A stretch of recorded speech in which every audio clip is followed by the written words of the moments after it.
आलोक शर्मा 69, 70, 71 पर चले गए, 2011, 12, 13 पर भी आता हूँ, 2G, 3G, 4G, 5G, जीजा जी, वो न जाने कितने घोटाले, फोन बैंकिंग, वो गरीबों का पैसा उड़ाया जा रहा था, या जो पैसा जिस पर हक गरीबों का होना चाहिए था वो किसी और को दिया जा रहा था।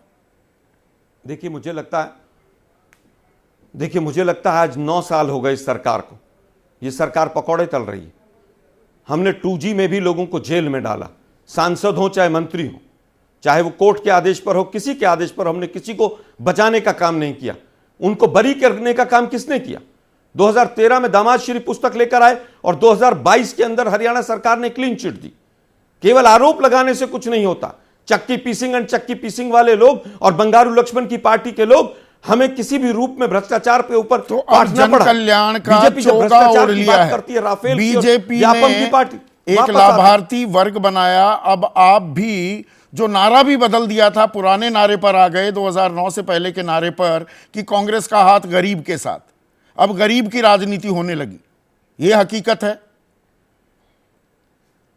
देखिए मुझे लगता है कांग्रेस पार्टी ने कोई भी पिछड़ा रहा हो उसकी हमेशा से राजनीति की है, उसको आगे लाने की बात की। वो संविधान से लेकर और जमीन तक हमने काम किया और आज भी हम वही काम कर रहे हैं। सरकारी स्कूलों के, कॉलेजों के, IIT, IIM की फीस पिछले 10 साल में 4 गुना बढ़ गई और ये कहते हैं हम गरीबों के साथ हैं। ट्रेन का प्लेटफॉर्म टिकट 3 रुपए वाला 20 रुपए पर पहुंच गया। हवाई जहाज और हवाई चप्पल की बात करने वाले लोग थे, आज हवाई जहाज के किरायों की हालत देखिए। आज एक आदमी प्राइवेट गाड़ी लेकर अगर दिल्ली से बॉम्बे जाता है तो 6,000 रुपए का टोल टैक्स देकर जाता है। वो जहां 25 रुपए का टोल टैक्स था, आज नेशनल हाईवे पे चढ़ता हुआ गरीब डरता है। दिल्ली से अगर देहरादून जाना हो तो 1 टोल आता था मेरठ का, आज 5 टोल आते हैं। आपने गरीबों का गला घोट दिया और उसके बाद आप गरीबों की बात करते हैं। 84% लोगों की इनकम घट गई। 19 करोड़ लोग रोजगार नहीं मांग रहे।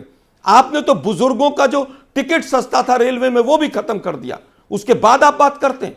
मुझे लगता है कि आप केवल ये बता दीजिए दिल्ली के एक मिनट, मैंने पूरा वक्त दिया। 1 मिनट, अंतिम सवाल। हाँ। अंतिम नहीं। हाँ, अंतिम बात कहना चाहूंगा। सुधांशु भाई दिल्ली में हैं। दिल्ली की आबादी पिछले 10 साल में 25 लाख बढ़ गई है। एक हॉस्पिटल का नाम बताएं जो केंद्र सरकार ने गरीबों के लिए बनाया हो। पहला सवाल। दूसरा सवाल, 2014 के बाद भ्रष्टाचार में इस केंद्र की सरकार ने एक FIR लिखी हो और उसमें एक आदमी कन्विक्ट हो गया। दूसरा सवाल। तीसरा सवाल मेरा, देश के ऊपर 4 गुना कर्जा बढ़ गया, कौन जिम्मेदार है?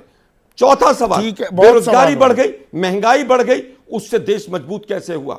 सीधा सवाल हम करते हैं और जो सीधा सवाल हम कर रहे हैं अभी भी उसके मूल में जो असल मुद्दा छिपा हुआ है वो ये गरीबी की असली तस्वीर जो हकीकत है, क्या वो हम सामने ला भी रहे हैं, उसको एड्रेस भी कर रहे हैं?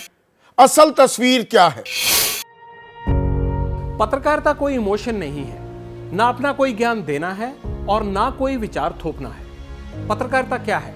पत्रकारिता का मतलब है सही जानकारी इकट्ठा करना और तथ्य बताना। पत्रकारिता आज जितने महत्वपूर्ण दौर में है शायद पहले नहीं थी। इस दौर से निकलने के लिए सिर्फ सच दिखाने की जरूरत है, वो सच जो आपके हित को आगे रखे।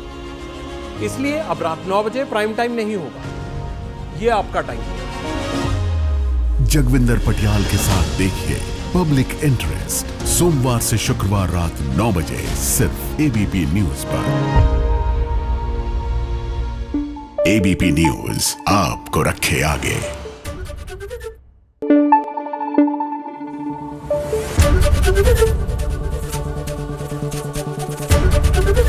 ABP न्यूज आपको रखे आगे।